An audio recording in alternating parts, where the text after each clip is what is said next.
My name is Evette Jeffrey. I'm being intentional with the reflection of me, and my power word is persistence. Welcome, Evette, to Elders Reflection. It's such a pleasure to have you. Thank you. Thank you for having me. I know we met virtually several years ago, but I feel like I've known you forever. I know. And I'm happy that you're actually able to be here in person with us to share your story. Thank you. So share a little bit about yourself. Tell us a little bit about you. I am the product of teenage parents. My mom had me when she was 16. My dad was 17 at the time. I grew up initially in the household with my grandparents and my mother's siblings. It was 7 of them, 5 girls and 2 boys. So I have a strong sense of family. Anything that we needed, we got from the family. If we need to be picked up from school, I didn't worry about it. I knew someone from the family would be picking us up. That shaped me into who I am. I strongly believe in the sense of family. Family is important, and that is something that a reflection of me focus on the family, focus on who we are and who shaped us. Speaking of that, I know that your high school experience also shaped you and some of the challenges you faced when you were in high school. Tell me about how that impacted your journey. Well, in high school, the teachers would decide what students would come out and speak with the college counselors. I never got pulled out to speak to any college advisors. I recognized that I could only depend on me. So I made my own plans and decided what I needed to do because I wasn't receiving help from the outside, that's for sure. It just made me realize that you have to dig deep and depend on yourself and do the work for yourself. You also mentioned that once you were told, quote unquote, just become a nursing assistant. How did that moment influence you? It was a big moment because all my life I dreamed of being a nurse because my mom's a nurse. So I knew that I wanted to be only a nurse. And to have a nursing instructor tell me that, it was hurtful, but it also made me realize, okay, that's what you say, you know. So she said it, I wasn't listening to her. It was like she was speaking to like an empty, it just went through me because at that time, I was already making plans on what school I would go to next and what I needed to do to be able to get to nursing school, graduate, and move on. Having such a person who can shape your world, you know, being a nursing instructor, tell you something like that, I'm sure you had to have others to counter that. Tell me about who mentored you or who inspired you. Well, also growing up, I got reinforcement from my mom. You know, she always told me, you can do anything. My grandmother, you can do anything you put your mind to do. But my mentor is and has been my mom. I saw her work hard. I saw her go to school. And she's my only mentor in that way. Yeah, my mom. I want to talk a little bit about your professional story right now. And what initially drew you to the field of nursing and later on anesthesiology? Well, just nursing, that was my only career choice for me. Like I talked about with my mom, I always knew I wanted to be a nurse. When it came to anesthesiology, I would train nurses that came through the ER. I would train them. They'd be there for, you know, a little bit, and then they'd all say, oh yeah, I'm going to go to anesthesia school. I was like, okay, I trained someone else. I'm going to anesthesia school. So I said, well, heck, if I'm training them and they're going to anesthesia school, I'm going to go to anesthesia school too. So that was the thing for me. I was like, I'm going to go to anesthesia school as well. I guess that was your inspiration to continue into that career path and into that particular role. Yes. And I know that to get to where you are right now, you had to further your education. Yes. What inspired you to keep moving to the point of getting your doctorate? My sons, they were the reason that I went back to school to get a doctorate of nursing practice. Because when I graduated with my master's, at the time, that was the entry point to be a nurse anesthetist. So I was grandfathered in. Anyone who went to school back then, we didn't have to go back to get our doctorate degree. But I chose that because I wanted my sons to be able to see that struggle. I went to school when they were younger.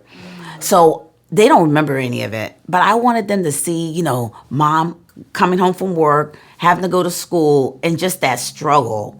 And so that they know that they can do anything that they put their mind to do. That was one of the reasons.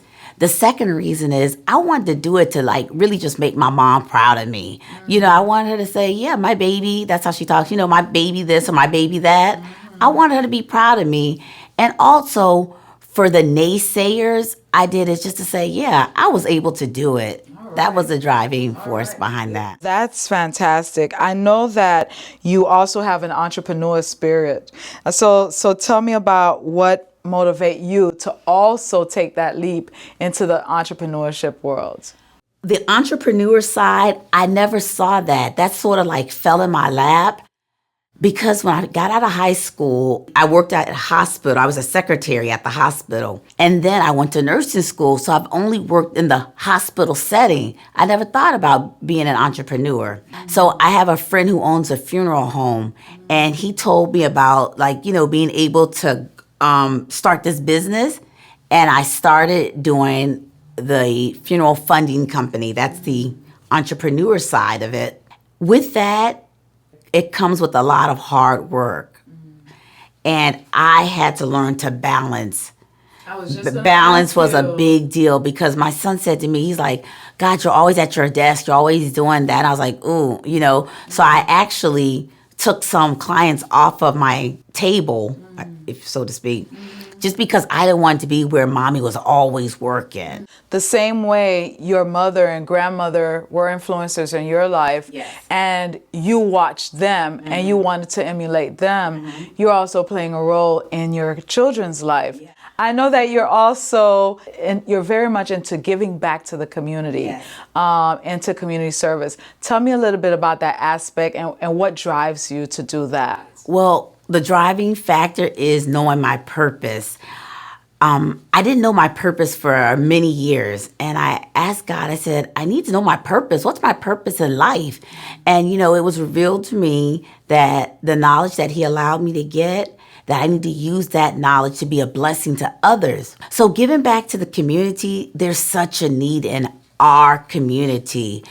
We as a people, we do stuff sometimes that's not medically sound. How's that? I hear, a person of color will come in and they'll tell me, oh, I stopped taking my blood pressure medicine because I didn't feel like I needed it. Or I ran out. And so I need to educate them and let them know you can't do that. That's not the right thing to do. So for the community, that's a driving factor. And also that saying you can't be something that you don't see. So people need to see us. We need to be out there educating and also inspiring others. Let me just give you an important factor. Studies have repeatedly shown that people receive better quality of care when the person that's taking care of them looks like them or speaks the same language. In the medical field and the healthcare field, there is a major shortage, and we need help in that area, in those areas. So that's another driving factor to try and spread the word about nursing anesthesiology. Of all the CRNAs in the country, only 4% are Black. We got to change those numbers. So I'm making it a mission to try and tell others that we got to get into this field. And it's a field that they don't want us in. They want you to, you could be underneath, but God forbid if you get to that level. So we have to change that. Through your advocacy, through your speaking out, you're doing that. Yes. Yes, fantastic. And I know that you're involved in health fairs, school career days, and awareness walks. And so what impact, you are doing these things, but what impact do you see that you're making?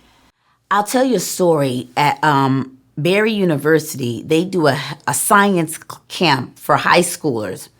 And so for the anesthesia department, there were 3 presenters. I was the only person of color. And so the other two presenters went up, and the students, they were attentive and they looked. But when I got up to present, they were like just looking like, oh my God, you can see the hunger and just wanting knowledge. And so I did the presentation, and one of the young ladies on the front row, after I did my presentation, she was just so proud. And I was like, oh, so they're listening, they're looking. So I know you're also an educator. You teach at Berry, correct? Yes, I'm an adjunct faculty member for the anesthesia department. Fantastic. So as a mentor and educator, what advice would you give young people who may feel discouraged or unsure about their future, especially these days and age? I would let them know that, listen, we all have obstacles. Some people's obstacles are a little more challenging than others. But just take it one day at a time, one step at a time. You get through this mountain, and then you realize, okay, I got through that. I can move a little ahead and go more. But to just keep going and never stop, never give up, and never quit. Surround yourself with positive people. We all need each other, I know you were sharing the story with us about the C students. Thank God for those students that make straight A's. Hats off to them. Everyone's not like that. I was one of the students that struggled in school. So for people that struggle, I want them to know that it's okay to struggle, but perseverance and hard work will get you there.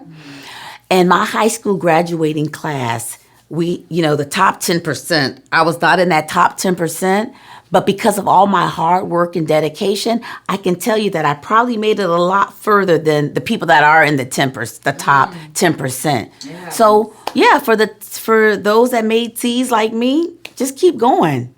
What can we do better? What can we do more to support healthcare and education within our communities? Well, as I touched on, for sure, having more of us become educators, to become healthcare providers, medical providers, and also we have to find out the facts. We have to study and find out what's going on. When it comes to our health, we are the CEOs of ourselves. We have to be advocates for ourselves and our family members. Speak to the doctor, find out, ask questions. Don't accept one thing. You could ask or suggest something else. But we have to be actively involved and to do our part. I heard you mention about your sons. So tell me a little bit more about, home, about life. Okay, so when it comes to family is one of my biggest joys. I have two boys, Jordan and Christian. They're 5 years apart. Jordan's 24, Christian is 19. They are the reason that I went through anesthesia school. Well, Christian was not born at the time. It was just Jordan. So I had a button on my nursing bag, just a big picture of his face on my bag. And when I thought about just walking out and leaving, like, oh my God, I can't do this, I would look at his button, and that button got me through, like, okay, I can do it, I can make it. We enjoy spending time together. We argue, but we enjoy spending time together. At home, it's Jordan and Christian and my husband, Al. We're there together. The boys are like at that stage where they want to just be with their friends, but on Sundays, they will more so hang out with me. Christian developed seizures when he was in middle school, and that changed our family dynamics because here it is. I'm used to leaving him home. He likes to be home alone, and I felt comfortable. But in middle school, we found out that he was having seizures for actually some time, and we weren't aware of that. That's also one of the reasons I knew that I couldn't do a second job outside the house, and I need to find something to do inside the house because I couldn't go to work knowing, okay, is my son going to be okay? So Christian and I, we have a very strong bond. He told me this year, he said, Mom, I know that I wouldn't be alive if it weren't for you. we go through some of the same struggles. Everybody has struggles with their kids. Jordan thinks he knows everything. And with that age group, they want to just make money. I want to invest in property. That's what he tells me. But he has no money to invest. He wants to use my money. And I'm like, you gotta try and figure out some things. It's a struggle I'm having with Jordan. But I saw some amazing pictures of you all traveling and doing that. I'm assuming that what do you all enjoy? Where's the place you all enjoy going to the most, other than home? When you're on vacation, you have time to just be together. Unlike when you're home and everybody's running around doing their own thing. But when we're on vacation together, we're able to just be with one another and hang out. So really, I don't want to say it doesn't really matter where we go as long as we're going someplace. But last year, I said, instead of going to Spain, I hear people want to go to Spain and all these other places. I said, I'm going to take my sons to Africa. And we did. Where in Africa? In Africa, we did Kenya. Egypt? Yes. Kenya? And in Cairo. And I just wanted them to experience. I said, I want my sons to say that they went to these places with their mom. And it was a great time there. It was like, wow, this is where we started, guys. And I did the DNA and it showed, so it was just nice being all of us together. And in my family, I have an extended family.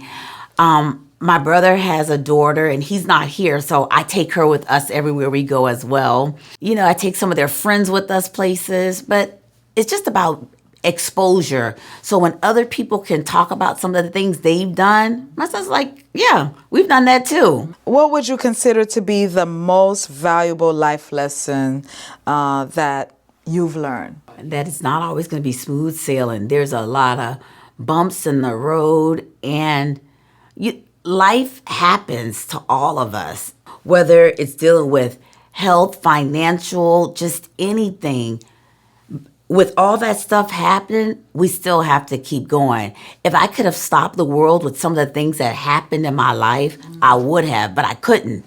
When things happen, we just have to brush ourselves off and keep going, taking another step and keep trying, but to never give up. Giving up is just not an option. Okay, what do we have to do next? What can we do to fix this? What do we have to do? Cry? It's okay to cry, but we got to keep moving. That's what life has taught me. You got to keep moving. We got to keep fighting. I agree with you 100%. Let me tell you, I agree with you. Yeah, we all do face those challenges in life. If you wanted to share a message with your younger self, oh boy, what would you say? You need people along the way. First of all, let's just talk about faith. I couldn't get through the majority of stuff had it not been for my faith, okay? Family and friends. And you don't have to have 100 friends, but the few you have, my village can help me they help lighten the load. I'll say that. Yeah. And then family. And on top of the family, there's some family members that have to be cut off. And I cut some people off, okay? For my mental well-being. Mental health is a big deal. People that cause aggravation or stress, I don't know if it's my age now, I can't do it, I just can't. So I've had to cut family members off too. What legacy would you like to leave behind? Now that you've spoken to your younger self, but what legacy would you like to leave behind for the future generation, those who are to come after us? There is hope. Don't ever give up. Don't ever think that, oh my God, I'm 25 or I'm 30 and I haven't achieved what I wanted to do. Some roads, you may have to go around the corner and around the bend. It may not be straight, but to never give up and that there's hope. That's one of the biggest things. You exude confidence. So I would love to know, how does self-awareness and confidence play a role in your journey? Self-awareness, you have to know who you are. And it's not based on what others have said about you or the circumstances you come from. Like I said, having my parents being teenagers or whatever, that does not define who you are. That's a part of the story, but that's not the whole story. So you can write your portion of the story. But self-awareness, that's a big deal. No one should be able to tell you about you more than you. And that confidence will let you know, I can do it. Whatever the trial is before me, I can get through it. Are you able to give like some specific details or some specific things they can do to find themselves, to gain that self-confidence? Positive affirmation is also a big deal. Weekly, sometimes daily, I send text messages to my sons and my nieces and stuff. You are special. You are loved. They have to speak that stuff out loud. And I tell them to say it. When we're in church and it's like, I am healed, I am whole, I'm happy, I'm shouting it and screaming it. Affirmations, the positive affirmations, and you have to just dig deep also. I don't know how else to tell them that they have to dig deep and they have to do positive affirmations.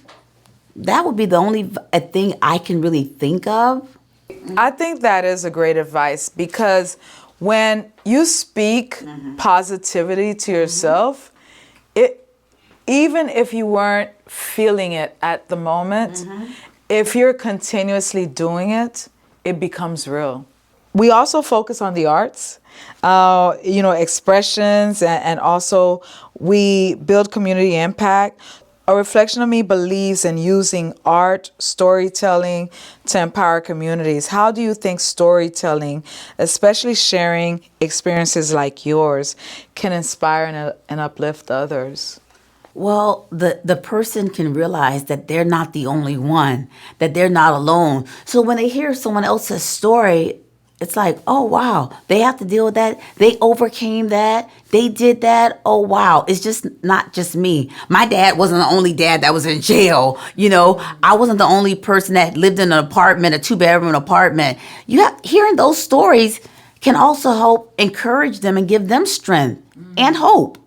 If you were able to write a message that reflects your life journey, what would it say? A message of my life journey. It started out a little bumpy with family, friends, and faith. The ride was tolerable, lighter. And it's just a constant work, constant motion. I think you already touched on this, but if there's any additional lessons or values do you hope to instill in those who look up to you? Is there anything additional that you would like to add? To be kind. Being kind is a big deal. Simple acts of kindness can change someone else's life. Treating others the way they want to be treated, hard work. Those are things I can add to the things I've already said. When you hear the words, a reflection of me, what does that mean to you? What does that look like? I was thinking that I wish that a reflection of me was around when I needed it, when I was in school or when I was younger, because we need to have a reflection of us. And that's seeing other people that look like us that also made an impact and helped form us. A reflection of me is powerful. Just looking at me and what I represent, that's pretty deep. From where a person started, from where I started, to the challenges and where I'm going and where I'm at, it's powerful. It means a lot to be able to just look back and reflect on yourself. Be consistent. Yes. Have hope. It's okay to be a C student. Your journey is going to be bumpy, not always straight. Yes. But continue, keep going, keep moving. It was such a pleasure to speak with you. It's a pleasure to learn more about you, to introduce yourself to more individuals, and perhaps someone who will hear your message and gain something from that. Thank you so much. Thank you. I appreciate that. Thank you. We appreciate you.